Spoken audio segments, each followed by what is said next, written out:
Olá, bom dia pessoal, tudo bem? Mais uma segunda-feira, voltamos agora com o nosso primeiro segundou de 2022. Vamos aguardar aqui o Marcelo Fonseca e o Edson Fonseca, são os participantes do nosso primeiro segundou, que tem a finalidade aqui de realmente trazer muita informação logo cedo, começar a semana agitada. Vamos lá? Opa, aqui o Marcelo já pediu para. Porta tá aberta aí, Marcelão. Vamos lá. Valeu, Diogo, Andressa, Renata, tudo bem? Fala, Marcelo. Beleza? Bom dia, tudo bem? Opa, tá no Tudo, mudo aí. Acho que eu não tô te ouvindo. E agora? Foi? Alô? Vamos lá. Peraí, deixa eu ver aqui. Isso não é o meu. Valeu, Diogo. E aí? Tá me ouvindo? Será que é o meu aqui? Peraí. Espera aí que eu vou sair e Ah, já não, volto. sou eu. É o meu, tá desligado. Ah, você querendo me sabotar. Olha você querendo me sabotar. Ah, eu não liguei o fone de Você tá ouvido, né? ouvindo, Fica eu tô dando difícil, né? sorte aqui. É muita tecnologia, a gente não tá acostumado a lidar com essas Muito. modernidades. Ah, Chega de E férias, aí, né? pessoal, bom dia. Vamos trabalhar, né? Não ganhei na Mega Sena, né? Na hora que eu ganhar na Mega Sena, pra isso eu preciso jogar, porque eu também não jogo, mas a hora que eu jogar e ganhar, É, aí vocês não vão me ver nunca mais na vida. não, fala assim não, Nem pô. você, nem meus credores. Mas eu vou jogar essa semana. Fui comer aquele biscoitinho da sorte, saiu dois números daqueles 6 números, Ó, 6 papelzinhos. Falei, olha, tô sentindo que agora vai, hein? Se agora não for vai. também, vamos trabalhar porque para garantir, né? Ah, bacana. Então hoje a gente vai ser Mas legal, tá. né? Hoje vamos falar aí sobre a regulamentação da ANPD, todas as questões aí que estão já bem polêmicas, né? Não fez nem uma semana aí, já tem o pessoal correntes É, o positivas, povo, negativas. o povo gosta, né, de uma polêmica, né? Na verdade, tudo na vida tem ponto positivo e ponto negativo, né? Ah, sim, com E certeza. é difícil legislar num país como o nosso, bagunçado. Olha, o Edson disse que pediu para entrar aí, Ricardão. Deixa eu ver aqui, Dá peraí. uma olhada aí.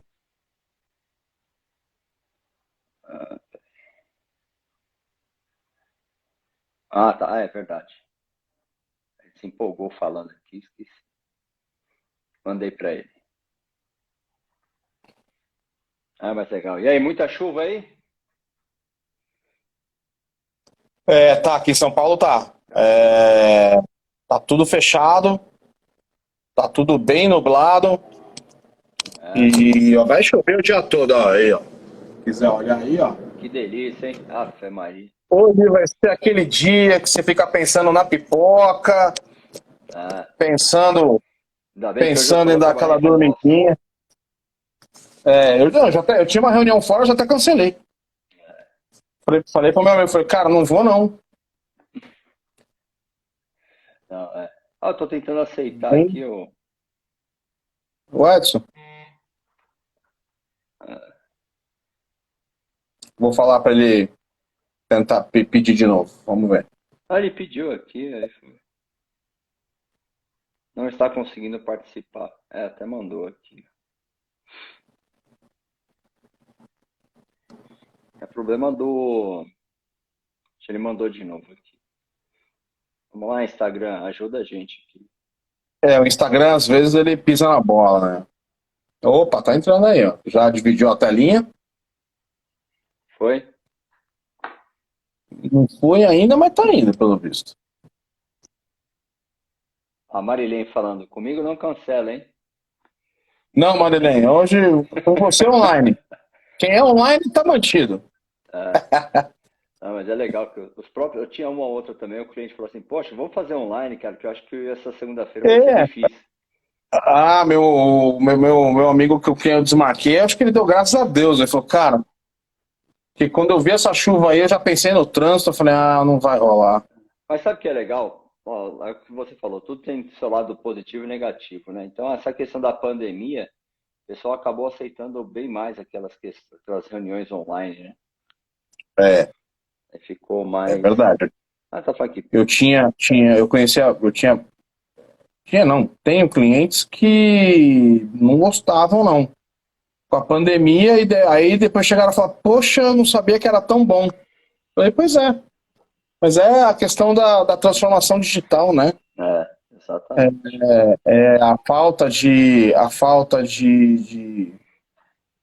É o sair da zona de conforto, né? A gente sempre fala, eu preciso fazer transformação digital justamente por isso, É, para poder lidar com essas questões e ver como elas podem ser boas e produtivas para nós, né? sim. Muita gente falava, oh, vamos fazer por vídeo, a pessoa não gostava, fazia cara feia, falava, arruma outro horário. Hoje não, hoje inverteu. Olha, nesses últimos 2 anos eu tive um cliente só que falou, cara, não aguento mais fazer por vídeo, não dá pra gente se ver. Vamos E aí eu tive presencialmente, que né? brincar. Ô, Ô, professor professor, Edson, bom dia. Bom dia, Marcelo, Ricardo, um prazer estar aqui com vocês. tudo bom? Prazer em Começar a revê-lo. semana, prazer é todo meu. Começar a semana conversando sobre LGPD é sempre muito alvissareiro, muito bom. Legal. Bom dia, pessoal.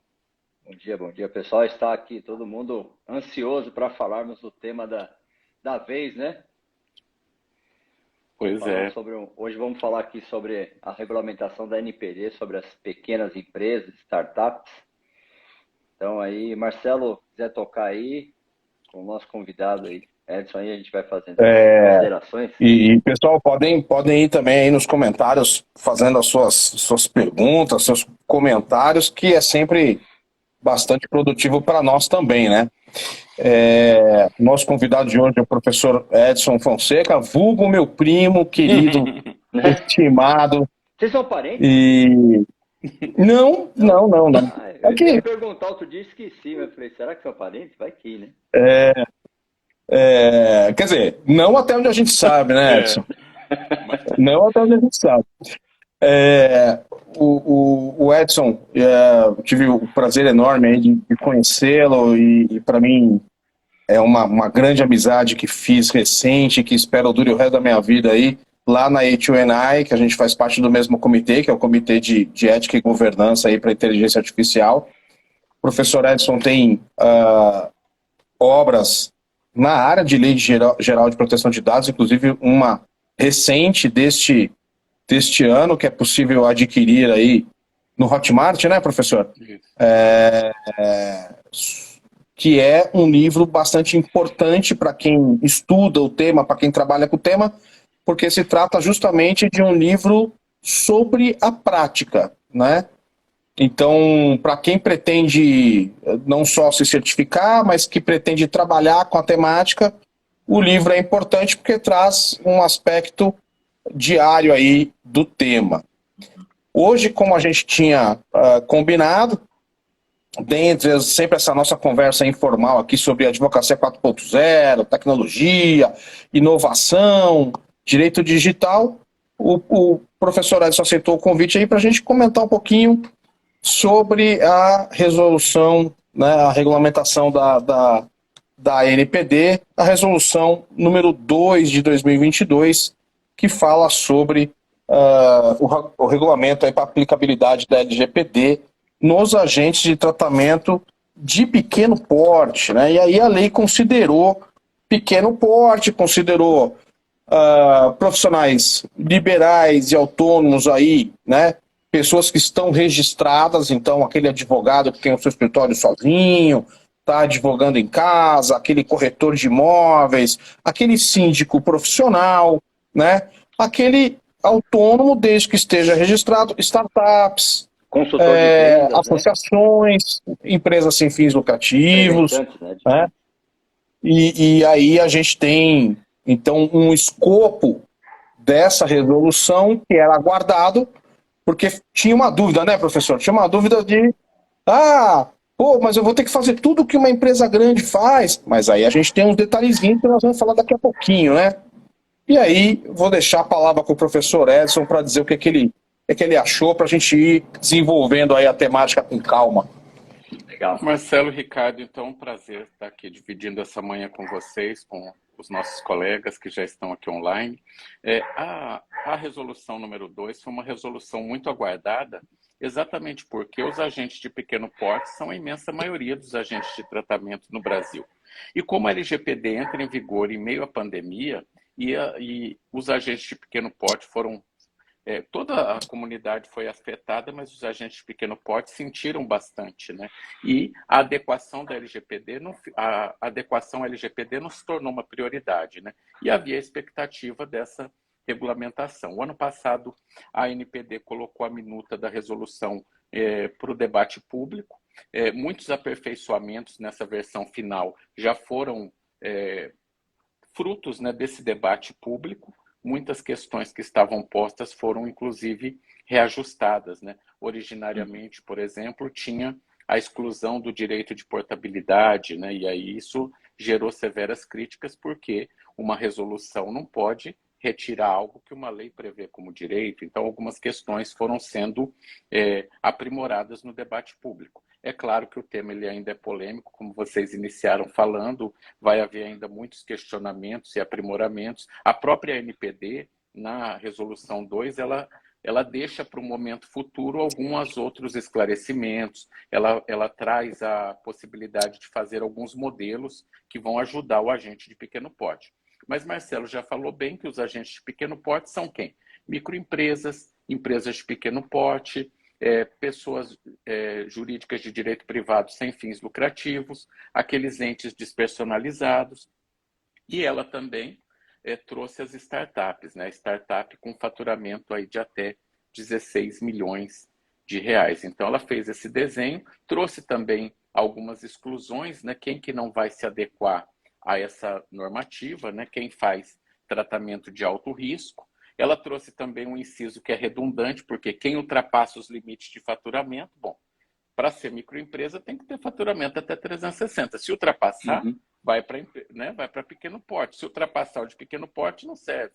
Então, ficou um pouco redundante. E ela teve um cuidado também de incluir o grupo econômico.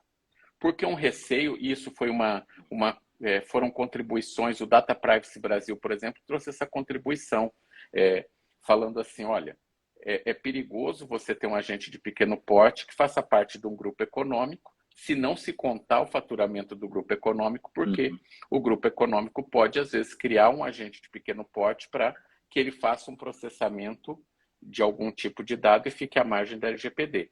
Então, aí a resolução trouxe essa questão do grupo econômico, né? Eu acho que o que era muito aguardado, Ricardo e Marcelo, era a questão do encarregado, né? Acho que essa era a dispensa do encarregado, e aí é uma coisa que algumas pessoas falaram, olha, mas por que não pode dispensar a questão da portabilidade e pode dispensar o encarregado? Porque a LGPD previa a atribuição da NPD de dispensar o encarregado. A lei já trazia essa possibilidade, né? Diferentemente da questão da portabilidade, que não é essa flexibilização, e se agisse assim, a NPD extrapolaria os limites do poder regulamentar, né? Então, a dispensa do encarregado, ela era uma coisa muito aguardada, só que a ANPD disse o quê? Você pode dispensar o encarregado, porém é necessário estabelecer um canal de comunicação com o titular dos dados. Agora, tem uma questão que é importante, acho que deve permear a nossa análise da Resolução 2, que é a seguinte: nem tudo que a lei ou a resolução está permitindo como flexibilização, talvez seja estratégico para o agente de pequeno porte seguir. Por exemplo, Exatamente. eu posso, né, Marcelo, dispensar o encarregado, mas será que numa relação B2B, numa relação com outra empresa, uma empresa que investiu milhões para sua conformidade com a LGPD, ela vai querer estabelecer uma relação com um agente de pequeno porte que não tem encarregado? E se ela tiver que optar entre um agente que fez uma adequação LGPD, cumpriu o que está na resolução número 2, só que eu tenho um outro agente de tratamento que tem um plus. Eu tenho um outro agente de tratamento que tem encarregado. Eu tenho outro agente de tratamento que incrementou mais a sua adequação LGPD. Então, eu penso que, para além também da só mera conformidade legal, o agente de pequeno porte deve olhar estrategicamente no mercado e na área de atuação dele, se aquela opção por uma adequação que, embora atenda à resolução, seja mais frágil, se isso não vai vulnerabilizá-lo no mercado. Então, um aspecto Quer dizer, também. é muito importante, né, para quem está aqui ao vivo ou vai assistir depois a gravação, ter a plena ciência que a gente ainda tem que pensar em LGPD de acordo com cada perfil de negócio. O fato de dispensar o encarregado não quer dizer que não é para ter, não é para inverter aí a análise semântica do texto. Olha, eu não preciso ter encarregado, então deixa para lá. Não é isso. Vou me adequar, né? Não preciso me adequar. Calma, né? Avalie o seu negócio, a sua empresa sem fins lucrativos, a sua instituição, o tipo de tratamento que você precisa, se é de risco ou não, porque a própria resolução fala aí né, o critério sobre o alto risco que a gente vai falar. Então, não é porque a lei fala, olha, não precisa ter, que para o seu negócio ele não deva ter, vai depender da dinâmica do seu ciclo de negócio, do seu ecossistema, né? Então, às vezes, é que nem o negócio do condomínio, né? O pessoal, que às vezes você vai explicar que precisa por uma série de fatores, não, isso aí é bobagem, eu não preciso, você está inventando. Não, ninguém está inventando, você tem uma lei aí, e lei tem que ser cumprida, você só precisa ver como você deve cumpri-la e como você deve estar em conformidade para o teu negócio, né? Não é, a dispensa não quer dizer que a não obrigatoriedade não quer dizer que você não deva ter. Até porque você tem ali um prazo em dobro para né, as respostas num processo administrativo, que talvez você precise contratar alguém que conheça do assunto e que tenha ajudado você a colocar você em mínima conformidade, né? A resolução é para fazer a lei ser aplicada para o teu tamanho, né? Por isso que ela trata em pequeno porte, né? Em profissional liberal. Não quer dizer que não é para ter, né? Acho que é importante as pessoas terem esse entendimento. A resolução, a função da NPD é soltar normas complementares para determinadas coisas.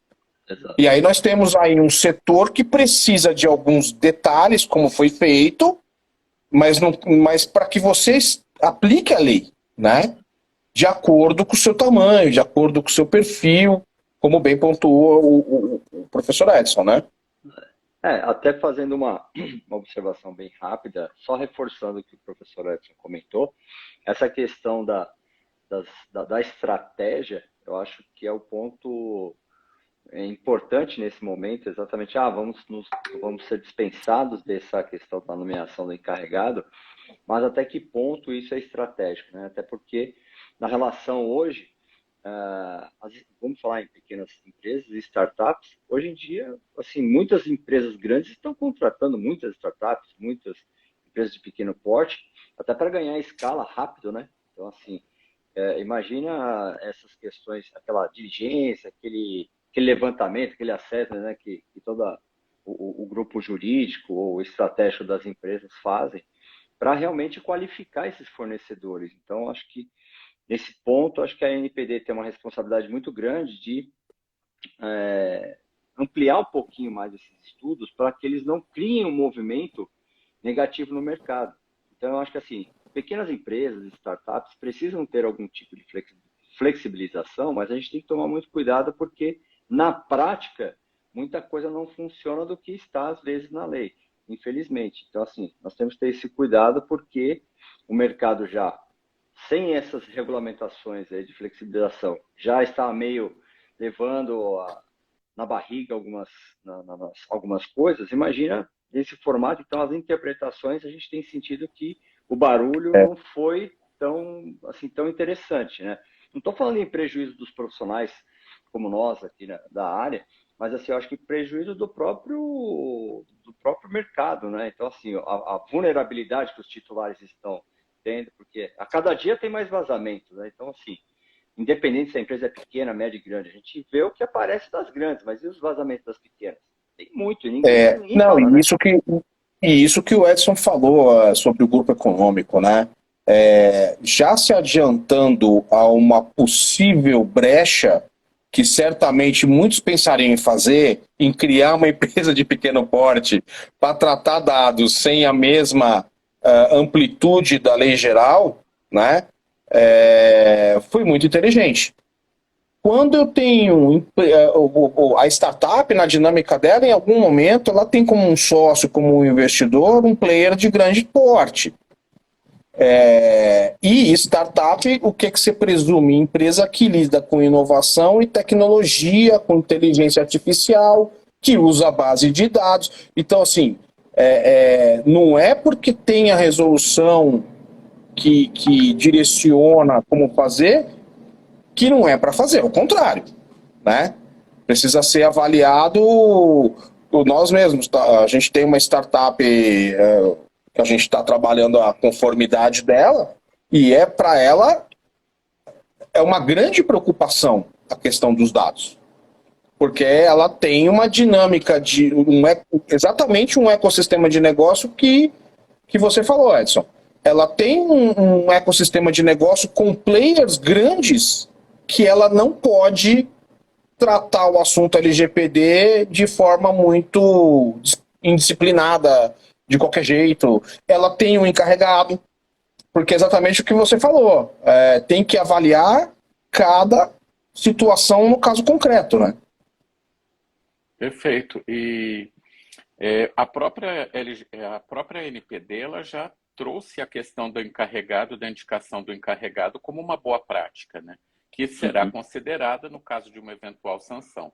Mas isso que você coloca, Marcelo, é fundamental, porque uma startup, por exemplo, que ao receber o investimento, né, haverá uma diligência ali da conformidade, e esse investimento ele não ocorrerá. Né? Tem um episódio do Shark Tank que foi muito compartilhado nos grupos de proteção de dados, em que se fez um questionamento de que para que o investimento fosse concretizado, se faria uma análise da conformidade com a LGPD. Né? Então, essa questão de olhar estrategicamente também o negócio. Né? E quando você fala em startup, o faturamento vai até 16 milhões. Né? Diferente do microempreendedor individual, que seria completamente desarrazoado ter que indicar um encarregado, inclusive, mesmo que fosse um as a service, já extrapolaria ali o potencial, né, financeiro para esse investimento. Agora, para uma empresa de pequeno porte, para uma startup, e aí tem as situações, né, que a própria a própria NPD excepcionalizou a aplicação da resolução 2, né? Então, ela trouxe ali a combinação dos critérios gerais com critérios específicos, né? Se atender a um critério geral, e aí o critério geral, né, tratamento em larga escala, e afetação significativa aos interesses e direitos fundamentais dos titulares. E os critérios específicos, né, o uso de tecnologias emergentes ou inovadoras, aí isso é praticamente o DNA das startups, né? Vigilância ou controle de zonas acessíveis ao público e o tratamento automatizado de dados, né, que dialoga ali com o artigo 20 da LGPD, né, que trata da possibilidade de você recorrer de decisões que foram automatizadas e a utilização de dados sensíveis. Né? Então, o agente de tratamento e a resolução da NPD é uma resolução responsiva. É o agente de tratamento que vai ter que analisar se ele se enquadra aos critérios da resolução. E a NPD pode, né, salvo engano, é o artigo 6º da resolução, diz, olha, nós podemos te pedir informações sobre por que você entende que você se enquadra. Exato. E o agente de tratamento de pequeno porte terá 15 dias para dizer à NPD por que ele entende que ele se enquadra. Né? Então, até esse processo de enquadramento à resolução, ele deve ser algo documentado. Né? É interessante que a empresa olha, nós entendemos que a gente se enquadra por causa disso, disso, disso, e formalize isso em algum lugar. Porque quando a NPD questionar, ela tem ali as suas premissas, né, de por que ela entendeu que ela se enquadra. Não, e mesmo aqui a Fernanda aqui, que está nos assistindo, falou assim, é subjetiva essa questão do alto risco, né? A resolução, artigo 4º e seguintes aqui, quarto e quinto, ela fala sobre essa questão do alto risco. Realmente é subjetivo e tem que ser subjetivo, porque você não, se você colocar um critério rígido para uma dinâmica de negócio como de uma startup, você vai dificultar a aplicabilidade. Na verdade, a verificação desse alto risco vai competir ao teu cliente junto com a avaliação dos profissionais de privacidade e proteção de dados na hora de fazer a conformidade de cada empresa em específico, né? É complicado, e aí acho que a grande questão, assim, que eu sempre falo, que no direito digital, né, as normas aplicadas a uma dinâmica de inovação, de tecnologia, elas não podem ser muito rígidas. Elas precisam trabalhar com princípios, conceitos, direcionamentos, porque você não tem como ter uma rigidez, inclusive conceitual, porque se eu falar, olha, para mim alto risco é isso, isso é onde um advogado ou alguém menos avisado vai se apegar e não vai fazer o trabalho direito, ou não vai cumprir a norma do jeito certo. A gente está sempre falando em boas práticas, né? É fundamental, e você vê que a própria resolução fala em boas práticas. Essa flexibilidade que você tem que documentar e comprovar, lembrando que o ônus da prova é do agente de tratamento, né? Com relação às boas práticas, com relação a essa comprovação do pequeno porte, porque você tem que avaliar caso a caso. Então, se você pega um agente, você... Ao fazer o mapeamento, ao fazer as entrevistas, a ter todo aquele trabalho para a conformidade digital dele, para o compliance de LGPD dele, você vai conseguir avaliar se é de alto risco ou não, né? Olha, trato dados sensíveis, trato dados em larga escala, eu transfiro esses dados em larga escala, considere como alto risco, né? O que vocês acham disso? Faz sentido, né? Sim, com certeza. Essa questão fazer uma observação nesse sentido, a questão de alta escala e gestão de risco, né? Na verdade, bom, Marcelo sabe, o professor Edson também sabe o quanto que a gente trabalha em cima de algumas implementações, é matemática, né? Então, gestão de risco, temos diversas ferramentas, então, para quem quiser estudar um pouquinho, pesquise um pouquinho de FEMEA, né? FMEA. Então, é muito utilizado alguns cálculos, né? Tem inúmeras ferramentas, mas o FEMEA é muito importante para essa questão de gestão de risco e tem um conceito assim, muito objetivo nessa questão de se qualificar esse tipo de gestão de risco, porém, como o Marcelo falou, as análises são subjetivas porque envolve muito a questão do mercado, a questão de flexibilidade. E as startups e empresas de pequeno porte, uma coisa que eu acho que a legislação às vezes nunca consegue acompanhar, que é esse dinamismo, essa flexibilidade que o próprio ecossistema de startups tem de se adequar a essas mudanças de mercado, até para sobreviver. Então, assim, às vezes eu acho que, sei lá, essas regulamentações parece que elas subestimam o mercado de pequenas e startups. Porque, na verdade, eu acho que tem que ser cobrado, tem que ter uma flexibilização de algumas questões, mas precisa ser incisivo em outras, até porque a gente pode achar a empresa de pequeno porte, startup, não vai conseguir se adequar. Gente, empresas de pequeno... Eu falo isso porque eu já estou, não vou falar quanto tempo, vou denunciar a minha idade, mas vamos falar 20 anos nesse mundo de pequenas startups. Na verdade, as startups elas se adequam muito mais rápido que as grandes empresas. Então, assim, a velocidade é muito mais rápida. E eu vejo que as legislações tratam as pequenas empresas startups parecendo que, tem uma deficiência financeira? Com certeza, estão começando. Mas a capacidade de se adequar a uma resolução como a LGPD, eu tenho certeza disso, todas têm a capacidade, basta colocar isso no foco. Então, essa conscientização é o que nós todos aqui militamos para que a gente consiga realmente colocar isso, enraizar cabeça do pequeno empreendedor que realmente isso é importante e essa grande escala de dados, de tratamento, é normal, porque a tecnologia emergente ela está disponível em todas as empresas.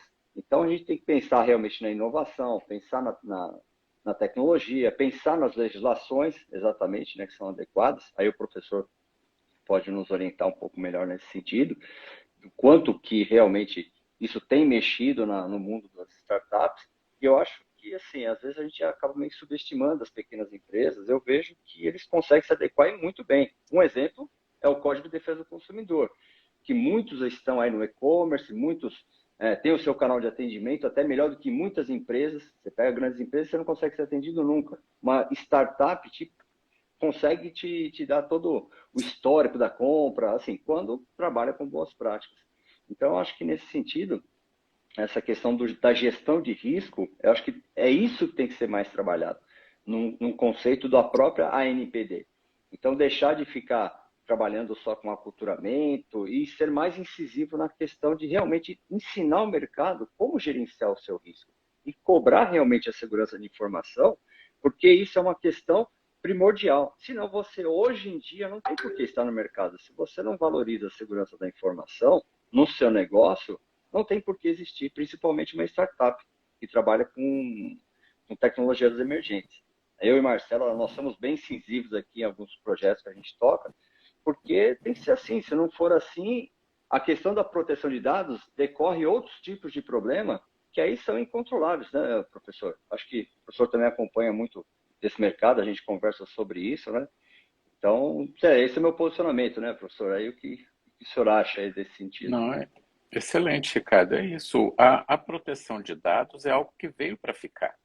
Ela faz parte do negócio hoje. E a empresa, seja ela uma microempresa, um microempreendedor, um agente de pequeno porte, como a resolução classificou, ele vai precisar incluir isso no negócio. E ele vai ter que analisar o risco. E a lei, ela deixa a questão responsiva. E Marcelo trabalhou bem essa ideia também de que uma legislação como essa, a própria LGPD é uma lei principiológica e recheada de conceitos indeterminados. Porque se ela enrijecer muito, ela vai, se ela trouxer só normas, regras, normas que têm um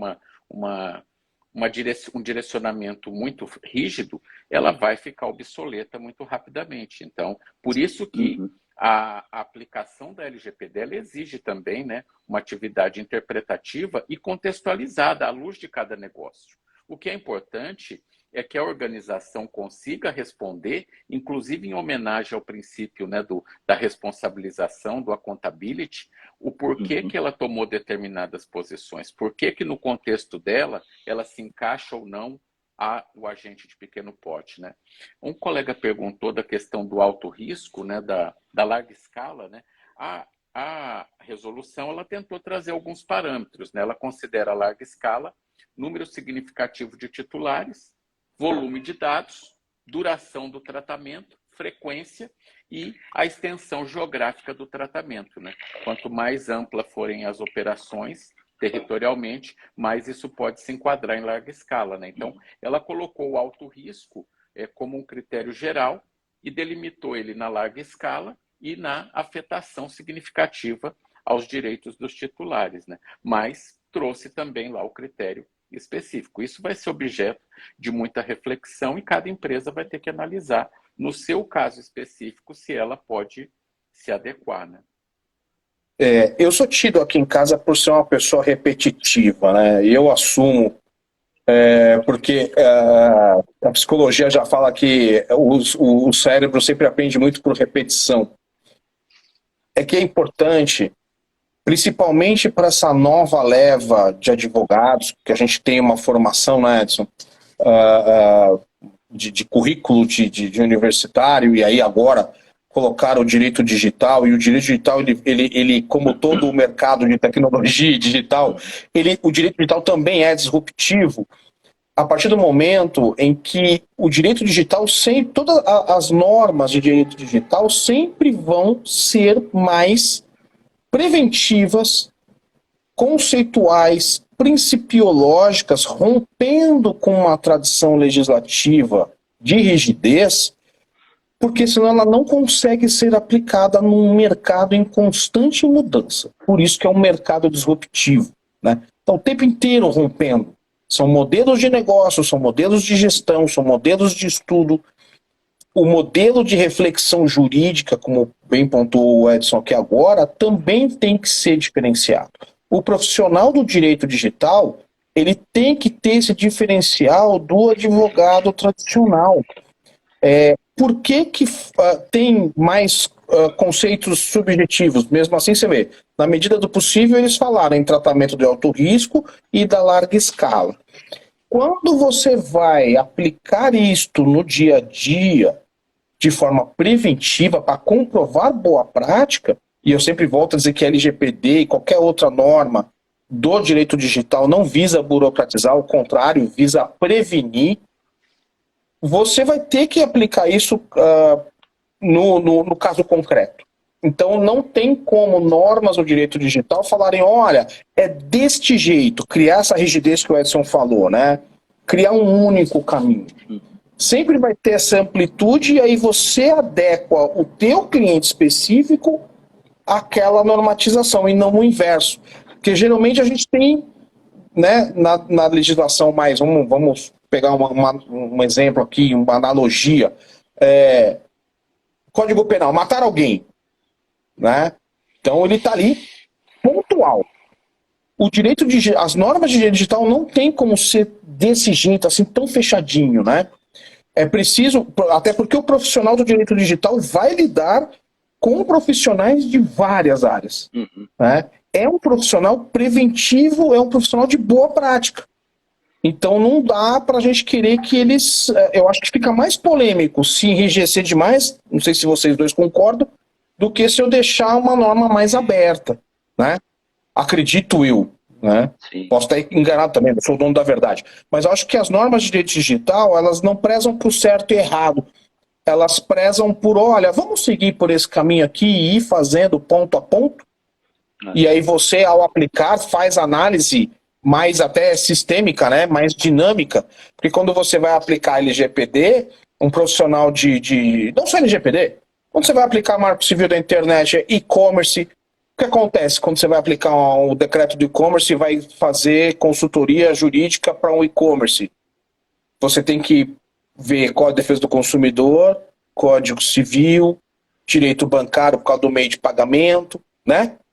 Você tem que perpassar por várias coisas, né?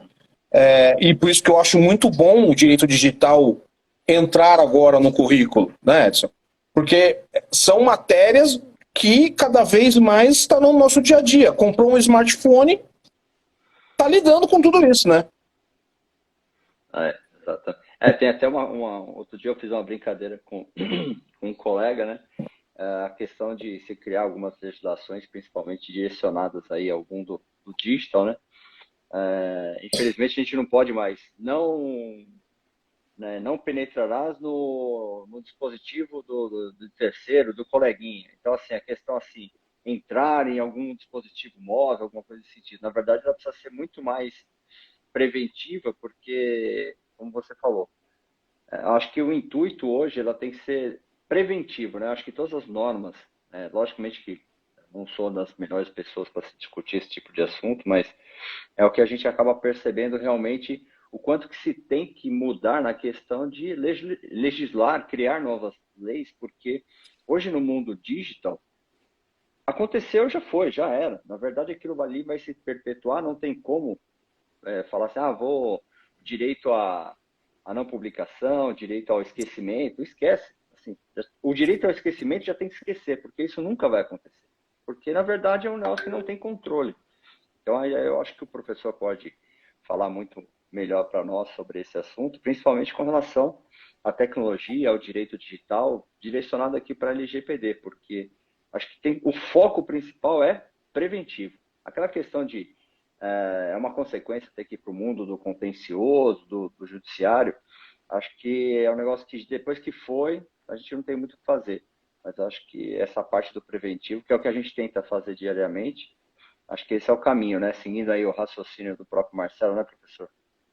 Exatamente, Ricardo. Inclusive, por isso que a prevenção foi, né, inserida no artigo 6º da LGPD como um princípio da proteção de dados, né? Se eu não tomo medidas preventivas para prevenir o incidente, eu já descumpri a LGPD.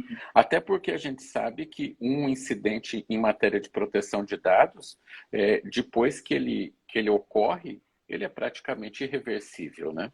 Então, a proteção de dados empresta isso. Até o direito ambiental trabalha isso há bastante tempo, né? A ideia do princípio da precaução, da prevenção. E a ideia da prevenção veio para a proteção de dados. Então, de um lado, a LGPD ela não quer barrar a inovação e o desenvolvimento econômico. Mas, de outro lado, isso também não pode ser feito de maneira descompromissada, porque os riscos que podem advir daí são grandes, né? Por isso que novos arranjos estão sendo também inseridos no direito brasileiro, como a ideia do sandbox regulatório, né? Você ter um arranjo que permita que aquela inovação ocorra dentro de um patamar de segurança jurídico mínimo, né? E para o aprendizado nesse ambiente controlado servir depois para você regulamentar aquele tema de maneira mais ampla. Então, e isso é importante, né? Por isso que o direito digital, ingressando agora, né, por força da mudança nas diretrizes curriculares dos cursos de direito, é essencial, porque essas questões elas já estão no dia a dia, né, do profissional. Cada vez mais se vai ter que lidar com blockchain, vai ter que se lidar com proteção de dados, com questões ligadas à segurança da informação, né? Tem muita gente já preocupada com o que será do futuro da criptografia com a chegada da computação quântica, né? Que pode fazer com que coisas que demorariam anos para serem quebradas possam ser quebradas em dias ou até menos que isso. Então, essas questões estão permeando a sociedade. E se está permeando a sociedade, é necessário que o direito cuide disso e por isso também que é importante que o profissional seja cada vez mais interdisciplinar, né? Que dialogue com Hoje, por exemplo, num programa de adequação à LGPD, é importante que o profissional, seja ele de qual área for, ele saiba um pouco de gestão, saiba um pouco de interpretação de normas. Olha quantas questões nós tivemos que discutir aqui sobre interpretação. Que entenda um pouco de segurança da informação, da tecnologia. Um profissional do direito não precisa entender de segurança da informação a ponto de ser a pessoa que vai pôr a mão na massa para implementar as medidas, mas precisa entender para dialogar com o setor responsável e, a partir dessa análise da lei, entender se as medidas tomadas estão adequadas ao que a LGPD pede. Mas ele também precisa entender do negócio, né, Ricardo? Porque senão a ideia de chegar um profissional lá e falar assim, isso pode, isso não pode, isso também não funciona mais. Porque se o negócio não for viável, não tem proteção de dados, não tem nada mais, né? Então, é importante que se entenda de gestão, que se entenda do negócio, para que a proteção de dados seja viabilizada, que ela não seja um impedimento para que o negócio ocorra, né? Sim, não, perfeito. Eu acho que o maior exercício é que é difícil, assim, a gente poderia até fazer Eu estava conversando com o Marcelo, né? Nós temos aqui o pessoal de perícia, o pessoal de tecnologia, para a gente tentar fazer um simulado, uma live, né, Marcelo, de demonstrar para o pessoal como funciona um vazamento, um teste de penetração num ambiente simulado e restrito, porque o que acontece? Vamos pensar aqui, acho que a maioria que está passando aqui são profissionais da área de privacidade e proteção de dados, advogados, pessoal de tecnologia. Então, assim, nós participamos sempre de processos de adequação. Então, mapeamento de processos, o que pode fazer, o que não pode fazer, boas práticas, gestão de risco. Só que quando nós colocamos isso em prática, num ambiente controlado de invasão, você sabe se aquele processo de adequação foi implementado com sucesso ou não. Então, assim, eu acho que isso seria uma oportunidade para qualquer tipo de profissional avaliar. Nós chamamos lá naquele, o NOC, né? Network Operation Center, quem quiser se aprofundar nesse tipo que é um painel, né, onde os hackers lá, o pessoal de tecnologia, geralmente faz o monitoramento das redes. Então, acho que é legal assim, poxa, tá vendo aquela implementação daqueles processos que eu fiz? Vamos ver como é que funciona agora. Isso é legal porque nós aprendemos até onde todo o nosso trabalho que nós fizemos lá há meses, se ele está sendo efetivo, né? Então, assim, um centro controlado de invasão, a gente consegue entender exatamente até que ponto aquelas medidas que o próprio advogado, advogada, o próprio pessoal de processo, de qualidade, porque isso sempre foi feito, né? Então, a verdade é que hoje, agora, estão incluindo o pessoal da área jurídica nisso, e é muito legal essa questão. Então, acho que seria uma oportunidade para o pessoal ver e falar assim, poxa, acho que a gente tem que ser muito mais incisivo, a gente tem que criar uma metodologia, até de documentação, porque depois, se tiver um problema de vazamento, para que isso seja base, né, do nosso processo administrativo, da nossa justificativa. Então, eu acho que isso seria sensacional, né, Marcelo, professor? A gente tentar trazer uma pessoa para que mostrasse, falar, legal, galera, fizeram a lição de casa, agora vamos fazer uma prova da lição de casa para cada um. E assim, a gente fica abismado, cara. É muito louco. Né? Você vê, o Luiz aqui, o Acioli, que está aqui assistindo, falou assim, interdisciplinaridade precisa ir para todas as áreas do direito. Eu concordo plenamente, mas não é o que as pessoas acabam não só imaginando ao entrar no curso, e muitos ao sair dele, né, professor Edson? Eu faço família e sucessão e faço mais nada. Não estudo mais nada. E, na verdade, inclusive, isso é muito evidente quando você assiste julgamentos do STJ e do próprio STF. Há um tráfego intelectual ali, há um tráfego em outras áreas do conhecimento, porque a nossa vida não é um caminho só. Então, eu concordo com você, Luiz, há uma interdisciplinariedade em todas as áreas do direito. E no nosso direito digital, né, como o professor Edson disse, como o Ricardo falou, mais do que nunca. Porque a gente visa prevenir. Quem usa muito o direito digital como um todo, né? Nós temos em quase toda a tutela legislativa o cidadão como protegido, como o bem da vida, e nós temos aí quem se utiliza de dados, de tecnologia, que é quem, em geral? O empresário, né? A empresa. E o que a empresa precisa? De advogados preventivos. A correção sempre é mais cara, inclusive emocionalmente. Então, acho que para o profissional do direito digital, mais ainda. Porque, como o professor Edson falou, em uma empresa, você vai falar com contador, com marketing, com TI, com o diretor, com o boy. Não tem mais boy, né? Sou velho. Mas você vai ter que dialogar num ecossistema muito mais amplo. Então, acho que, como o nosso foco aqui é mais profissional do direito digital, a advocacia 4.0, o advogado do presente e do futuro, mesmo que ele opte, até porque com a tecnologia comendo toda a borda da pizza em todas as áreas, né? Inclusive, mesmo quem faz contencioso já está fazendo processo eletrônico há um tempão, né, Edson? Tem custódia de prova. Vamos pensar num criminalista. Tem cadeia de custódia, tem crimes cibernéticos. Então não dá mais para nenhum profissional realmente Herança ficar... digital, né? Que quase ninguém conhece. Pois é, né? Falando do advogado de família, né? Então, é importante essa reflexão de que realmente se você quer estar vivo em na verdade em qualquer profissão, né? Porque são os professores, a gente que é apaixonado por inteligência artificial, então a gente vê cada coisa, você fala, nossa, se a pessoa não estudar nada e tiver um trabalho repetitivo, acabou, né, Edson? Exatamente. Tá fadado a ficar desempregado, né? Há décadas a gente trata da questão do direito como um fenômeno interdisciplinar, mas a gente sabe que essa não é a realidade do ensino jurídico brasileiro.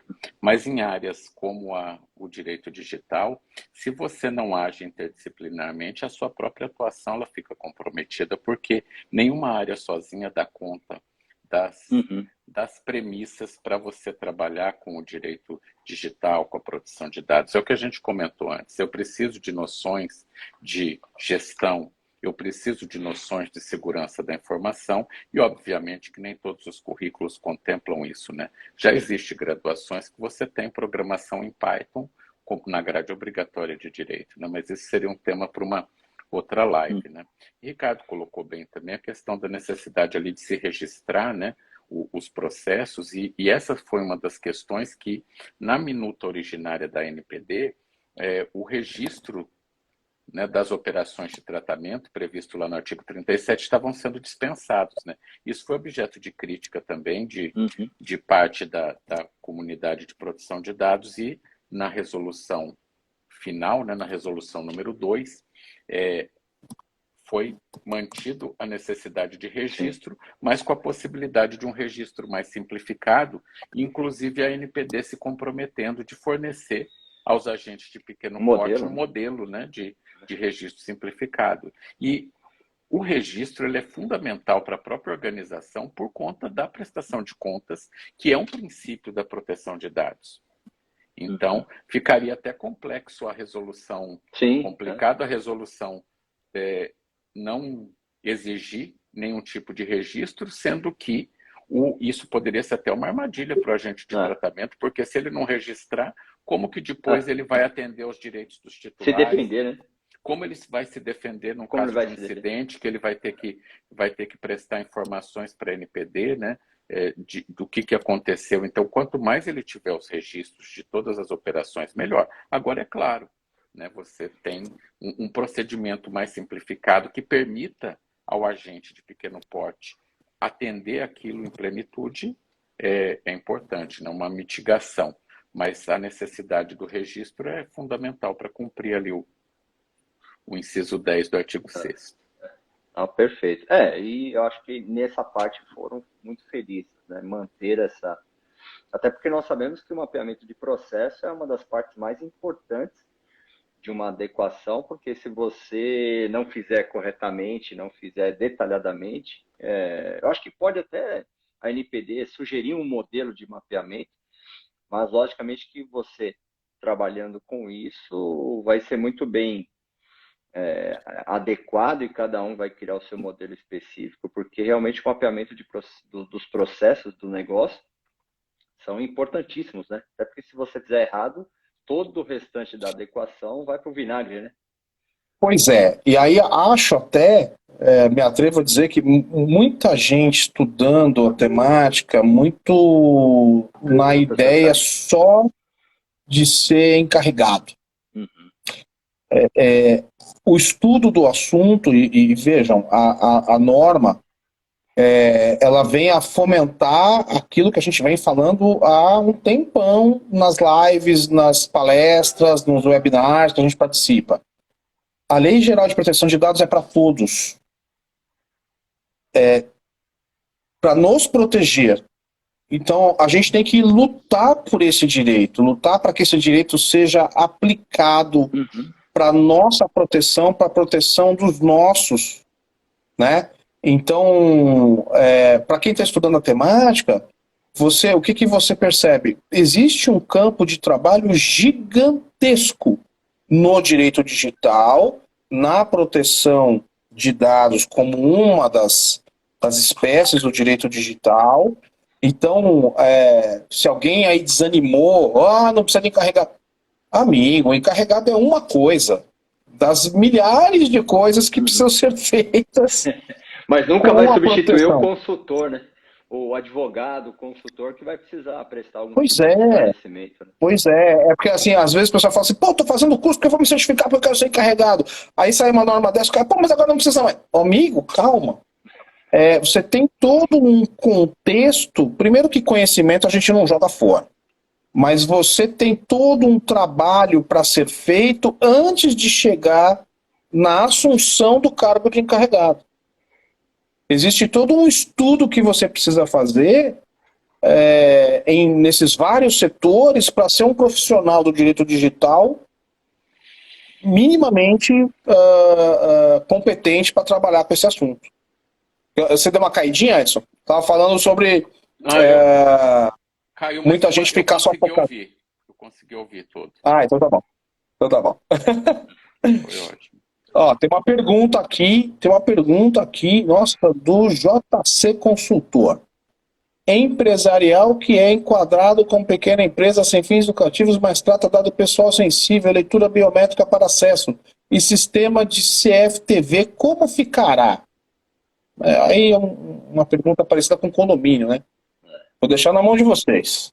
Essa questão, assim, uma coisa, sempre quando envolve dado sensível, não, assim, tem que ser feito de qualquer forma, né? Essas flexibilizações aqui, ainda mais quando envolve dados sensíveis, nós temos que esquecer algumas questões, até porque tem que fazer tudo corretamente, tem que ter exatamente essa questão do encarregado. Vamos pensar nessa questão. O encarregado de proteção de dados, ele é como, comparando aí no mercado, como se fosse o gestor de projeto, o ponto focal. Então, se você não tiver o encarregado de proteção de dados, você vai ter que ter uma pessoa que é o ponto focal. Então, nós vamos ter um gerente de projeto, um responsável por segurança de informação, só que com outro nome, né? Então, acho que...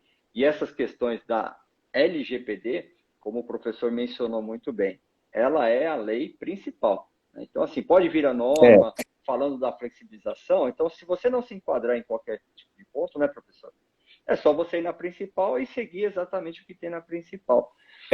E JC, quando você fala em CFTV, tá, na verdade, assim, vamos pensar mesmo em outras situações, vamos pensar num espectro um pouco mais ampliado. A gente volta porque a norma falou em alto risco e larga utilização de dados. Você tem que avaliar o caso concreto, o seu cliente ali, já que estou pegando o nome do teu perfil ali, JC Consultor. Quando você vai prestar consultoria, você vai mapear e aí você vai ter a condição de avaliar para cada cliente o enquadramento do alto risco ali, não é, Edson? E da larga escala. Ou se é dado sensível ou não, mas que está dentro de um contexto que precisa ser protegido. Aí vai depender do tamanho, se mexe com dado sensível, já tem alto risco, independente de ser pequeno ou não, né? Vocês concordam comigo? Eu acho que essa questão que o JC coloca, JC, é uma leitura que vai ter que ser feita cruzada entre um critério geral e um critério específico, né? O dado sensível, ele faz parte de um critério específico, né? Ele está lá na linha dele, é um critério específico. Quando você tem um dado sensível, ele já foi classificado no artigo 5º, inciso 2, como dado sensível, porque é algo que pode revelar algo mais profundo da personalidade humana ou que pode trazer um potencial discriminatório. Então, se eu tenho um dado que é sensível, isso já acende um alerta. Mas aí eu preciso cruzar com o critério geral. Esse dado está sendo tratado em larga escala? Ou o tratamento desse dado sensível, ele representa um perigo maior para os direitos e liberdades fundamentais do titular dos dados? Se houver essa combinação de fatores, né, aí eu não vou poder utilizar dessas regras da resolução número 2. Então, assim, o dado sensível por si só, ele afasta a aplicação da resolução 2, não, mas ele acende um baita alerta para que a gente analise com cuidados os critérios gerais. Porque eu posso pensar alguma situação que o dado ele possa ser sensível, mas que tratado isoladamente ele não represente um risco tão significativo ao direito do titular. Mas vai haver aí, né, Marcelo, no mínimo, acender uma luz grande para que a gente analise isso com muito cuidado, né? Ele está lá no critério específico. Se é dado sensível com larga escala, já afasta a incidência da resolução 2. E se esse dado sensível, o tratamento dele, traz um risco significativo, e a própria LGPD ela trouxe, né, algumas parametrizações para o que sejam isso, né? Impedir o exercício de direitos, a utilização de um serviço, ocasionar danos materiais ou morais aos titulares, discriminação, violação à integridade física, direito à imagem, reputação, fraudes financeiras ou roubo de identidade. Se o tratamento de um dado sensível levar a isso, aí afasta a resolução 2. Mas a gente vai ter que analisar muito o caso concreto, né? Não dá para ter um framework, né, com todos os detalhes já pronto, né, pré-estabelecidos, né? Por isso que é importante profissionais muito bem preparados, inclusive para assessorar os agentes de pequeno porte, se eles estarão excluídos ou não da resolução 2, né? Perfeito, professor. Não, Exatamente. Não, ele se enquadra exatamente no que acho que a Fernanda perguntou anteriormente, qual que é o correto, no mapeamento de processos ou mapeamento das atividades de tratamento.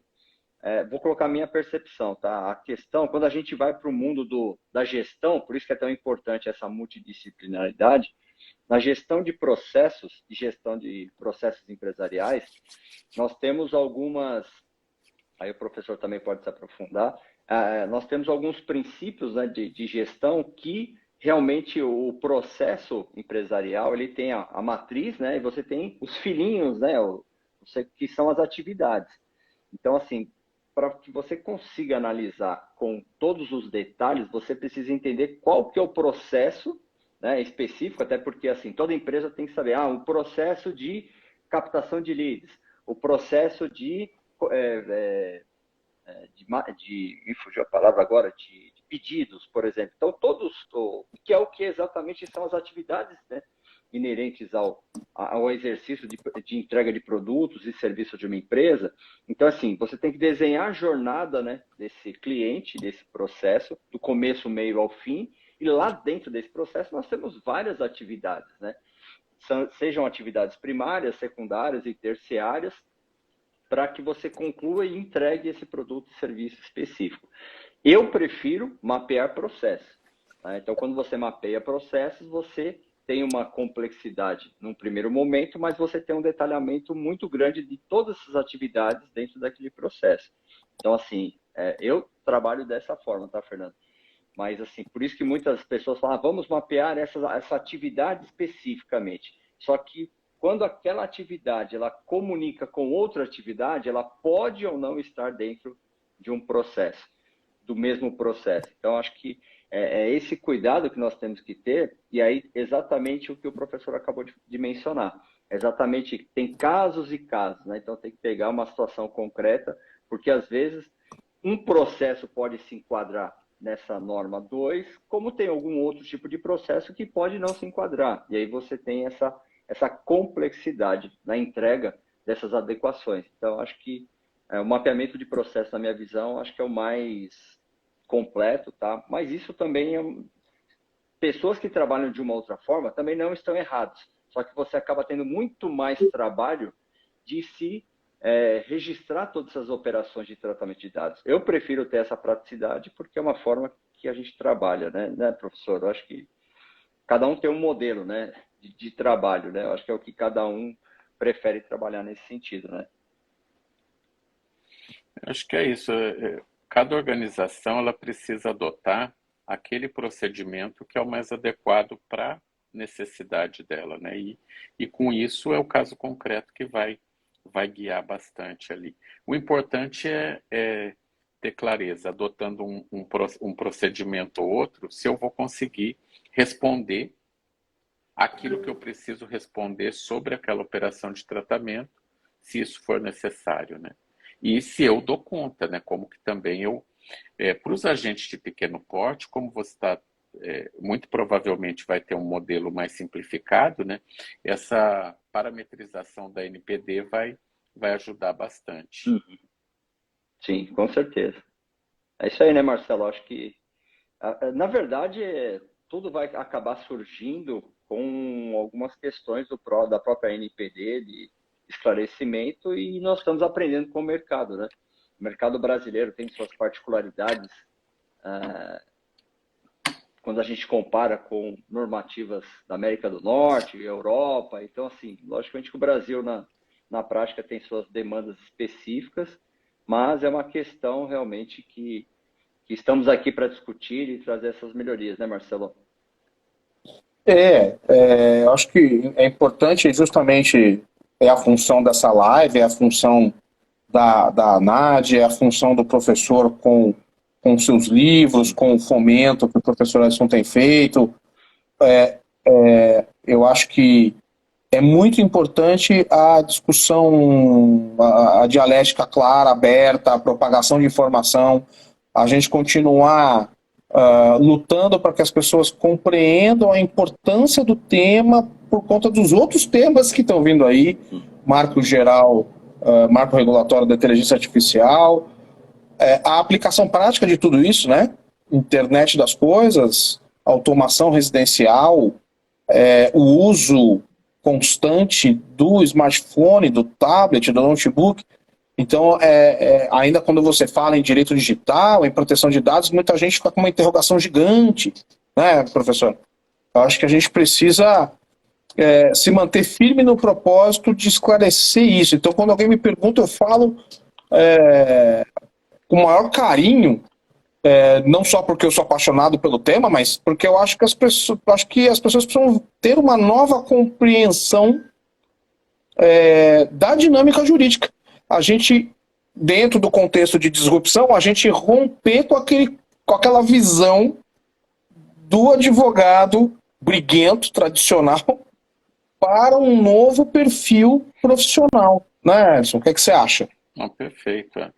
Eu acho que é fundamental, Marcelo, Ricardo, colegas, hoje que a gente compreenda de antemão, toda vez que eu vou falar de LGPD, acho que a primeira coisa é a gente entender o peso que os dados têm na atualidade, né? No meu primeiro livro sobre LGPD, publicado pela Juspodium, que está aí esgotado agora, aguardando um tempinho para a segunda edição, eu coloco uma citação do Yuval Harari, no livro dele, As 21 Lições para o Século XXI, e ele abre a página 107 dizendo o seguinte, que se a gente quiser evitar a concentração de todo o poder e de toda a riqueza nas mãos de uma pequena elite, a chave é regulamentar a propriedade dos dados. Então, a temática dos dados hoje ela é central na economia que nós estamos vivendo, no modelo de sociedade que a gente está vivendo. A pandemia da Covid-19 acelerou muitos processos que talvez a gente levasse alguns anos para maturar, e esses processos foram acelerados. De uma hora para outra, todos nós fomos colocados no ambiente digital, até aqueles que resistiam mais, hoje trabalham, até têm uma relação familiar com pessoas distantes por conta do meio digital. E tudo isso é movido a dados. A gente percebe que as empresas que têm o core business nos dados, elas são hoje as empresas mais valiosas do mundo, né? A Apple superou, Sim. foi a primeira a superar a icônica marca de $1 trilhão de valuation, agora já está em 3, né?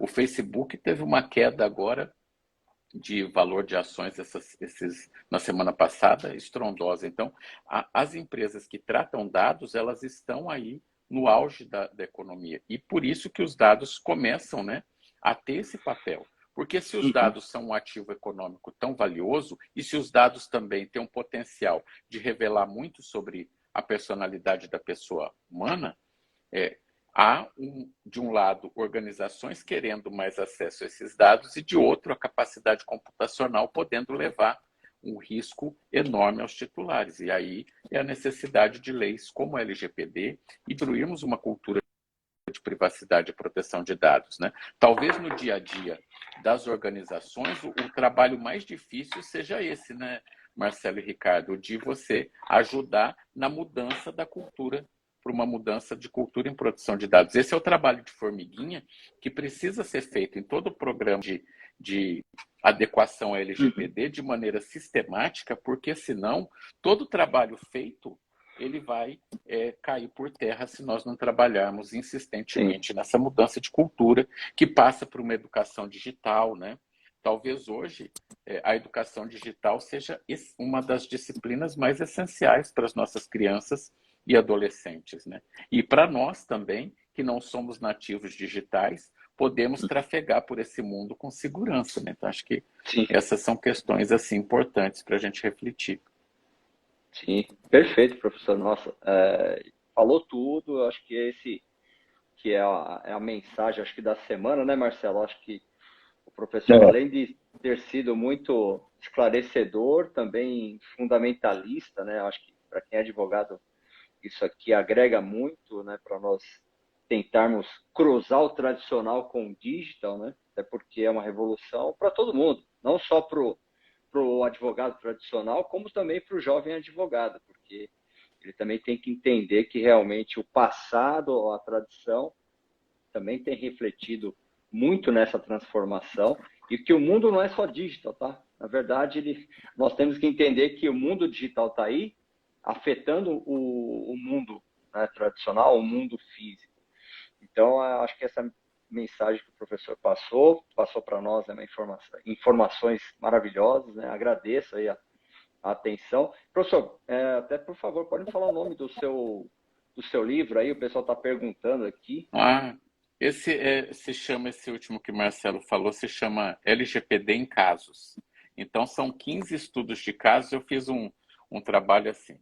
Eu gosto muito de metodologias ativas, então, são 15 estudos de casos sobre 15 temas, alguns dos principais temas da LGPD. Não é um livro que pegou sistematicamente todos os artigos da lei, mas aqueles temas que são mais impactantes, eu fiz como? Primeiro, uma breve explicação do assunto, depois um estudo de casos, um caso em si, e numa terceira parte, a resolução do caso. Então, são 15 estudos desses. Legal. Ele está disponível na Hotmart, aí quem tiver interesse, na minha bio, tem ali o link para o livro.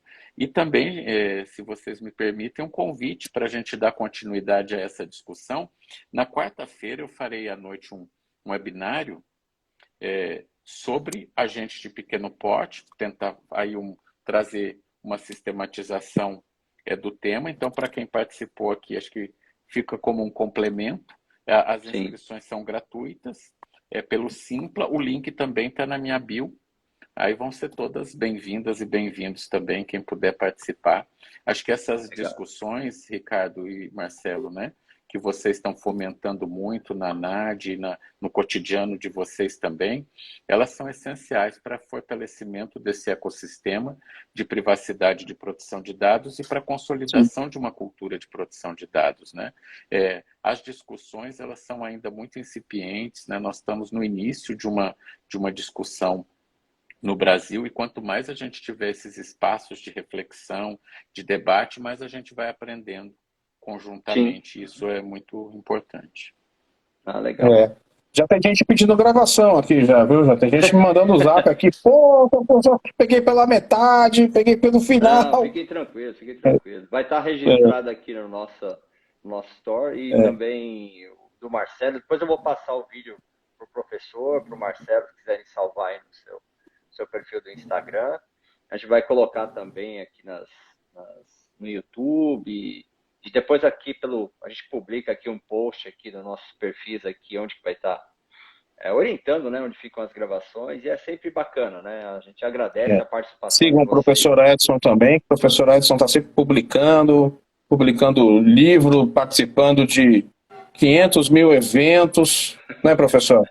Congresso, painel, a live na segunda-feira com a gente. Muito obrigado. Sempre perturbando vocês também para participar comigo, né? Já estão mais do que convidados para a gente participar de eventos e ajudar nessa disseminação dessa cultura de proteção de dados. Eu agradeço muito ao convite e a oportunidade. Legal. Bacana. A gente que agradece aqui a sua presença e certamente voltarás. Não vai escapar do primo tão fácil assim, né? Vai ser uma honra. Bacana. Mas bacana, pessoal. Muito obrigado. Acho que já deu tempo aí do pessoal também, aí, até para liberar vocês aí. Agradecer a participação de todos aí, do professor, do professor Edson, do Marcelo, sempre presente aí nos nossos eventos. E todo mundo que acompanhou, agradecer a participação de todo mundo, as perguntas, as dúvidas. Nós sempre procuramos colocar os nossos posicionamentos, né, mas não como absolutistas, na verdade, apenas como uma opção e como uma vivência. Então, sempre tentando ouvir vocês também, para a gente criar aí doutrinas diferentes aí para tratar os assuntos. Tá bom, pessoal? Muito obrigado. Segundou, semana valeu, obrigado aí. Obrigado, professor. Obrigado, tchau, Edson, obrigado. Tchau, Ricardo, tchau, galera. Valeu, gente. Até segunda que vem. Forte abraço. Tchau, tchau. Muito show. Valeu.